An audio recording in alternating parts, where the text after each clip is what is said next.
Ladies and gentlemen, this next bout here at the Orleans is scheduled for 3 2-minute rounds in the 155-pound division. Our referee for this bout will be Chris Tyone. Fighting out of the blue corner, he entered the ring wearing black and white trunks, and he makes his debut inside the ropes. Representing and fighting for Striking Unlimited from Las Vegas, Nevada, ladies and gentlemen, here is Chris Gomez!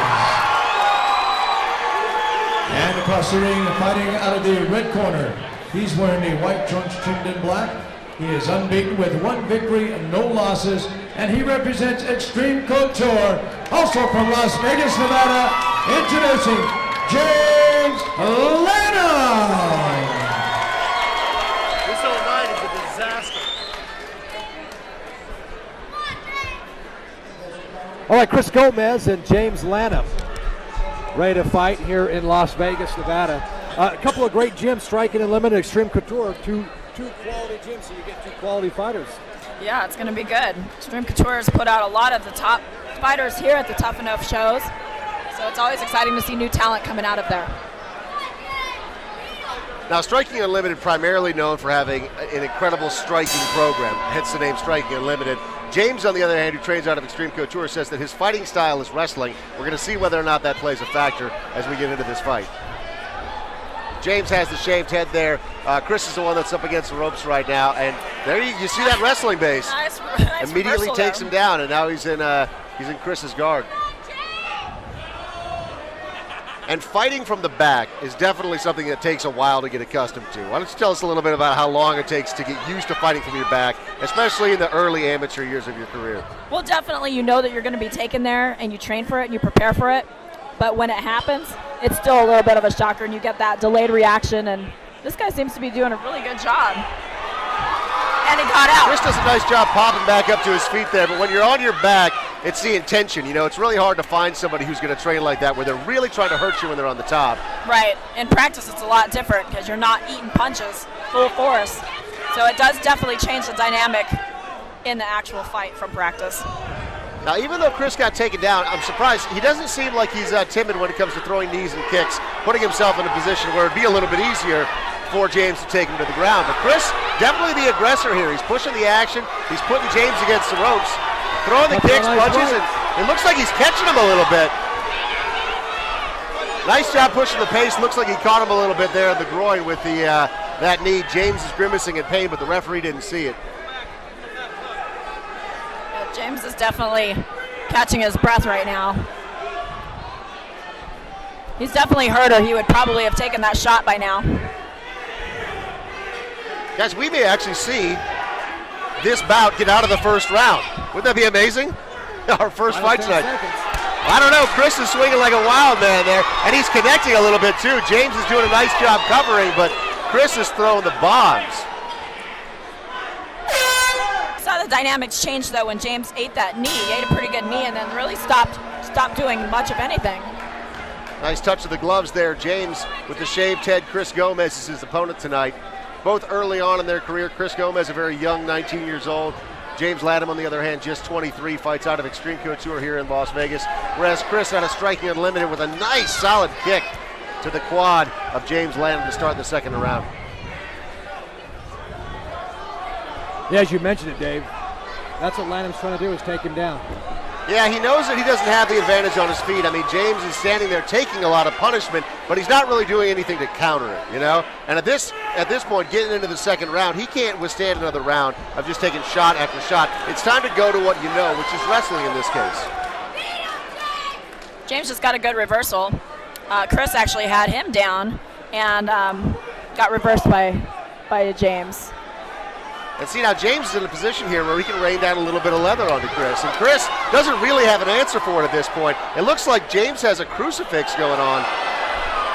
Now, Chris does a nice job getting out of it, but that was an incredibly bad position.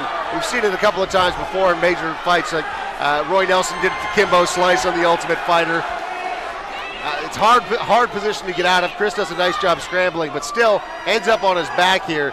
James is on top in Chris's guard. Final 45 seconds of round 2. This is a 3-round fight. If James could just posture up from that position. Yeah, he's got to do something in this spot. You know, he was taking a lot of punishment on his feet. He took him to the ground. This is where he wants to be, but he's got to complete these motions. So like you said, he's got to posture up so he can create that distance so he can get some punches in there.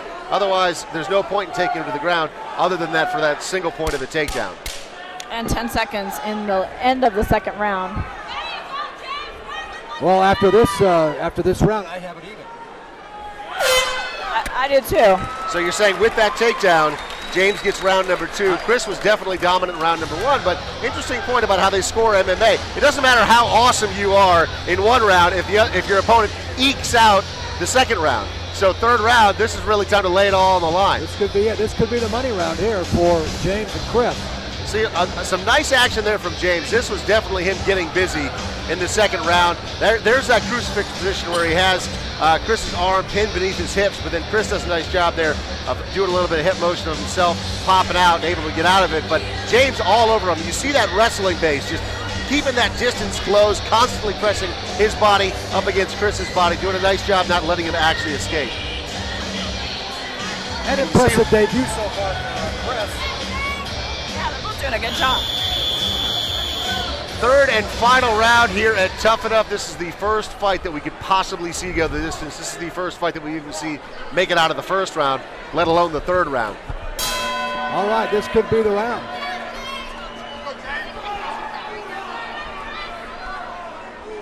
Well, as you said, Chris, this is definitely the round, almost certainly on the judges' scorecard. So if their corners are solid, I'm sure they probably told them, go out there and win this fight, and Chris looks like he has that intention. James had a couple of takedown attempts, but ate a lot of shots coming in and just aborted his takedown shot. See if he can get back in there. Chris is doing a good job of staying busy with his hands and landing a lot of those shots. James is doing a good job of covering up, though. Those punches aren't doing nearly the amount of damage that they could be if he didn't have his hands held high. And kind of a surprise there. Chris went to the ground with him. But he ends up inside control. He's in an advantageous position. If he can throw some punches here and land some strikes on the ground. And back to the feet. Nice knee coming up there from James. I missed it. Was there a groin strike there? He kneed him in the face.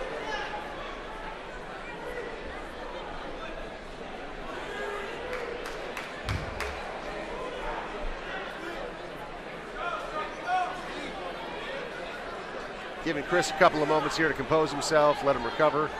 Now he's going over to James, the referee, is to give him his warning about the illegal strike. And you actually see a little bit of blood starting to come out of the nose of James Lanham right now. This looks like more of a needed break on the part of James, though. Like, he physically looks like he's a little bit more gassed, so this penalty may actually help him. I'm sure he's appreciating his time.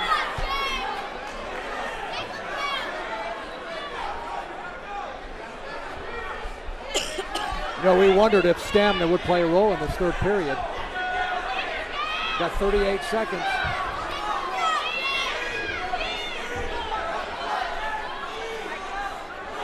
James doing a good job, even though they're on their feet, of using that wrestling base, using his body weight to push his opponent up into the corner, give himself a better position, limit his opponent's motion.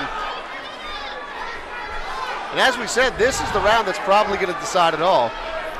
We have no idea how the judges are actually scoring it, but this is it. Third and final round. And the referee's saying he's going to break it up. Crowd appreciates that. Final 10 seconds of the fight. See if somebody can throw a flurry here and make an impression on the judges. Chris throwing hard at the end of the fight. That may have been the deciding factor in the last 10 seconds there. Even the last 5 seconds, really turning it on. That fight was so impressive toward the end, it actually choked Kim up as she gathers herself. Decision. I have to go with Chris Gomez in his debut, getting his first win. We'll see the official word, but I'm going to go with Chris Gomez. What are you going with? Taking a look here at the replay, Chris Ladies and gentlemen, don't forget to get your Tuff-N-Uff gear, the Tuff-N-Uff booth right outside, t-shirts and more. And the that Tuff-N-Uff intention, booth. and the judges are looking for that aggression. That's one of the main sticking points when it comes to judging MMA, is who really wants it. He's driving in there. Even though he's not connecting with all the punches, he's trying to hurt his opponent. He's trying to take him out, whereas James will just kind of paw and try to counter and get his opponent off of him. That third round, in my opinion, siding with you, Chris Gomez, definitely. I think it'll be Chris Gomez. You see him posing. There's James Lanham, who, Big Sexy, may fall. His first loss perhaps tonight. We're waiting for Jake Gutierrez to step up into the ring. But really, the first fight that went the distance. You see Ron Frazier, trainer. We talked about him, a terrific trainer. But this may go the other way with Chris Gomez. Let's go to the ring. Here's Jake.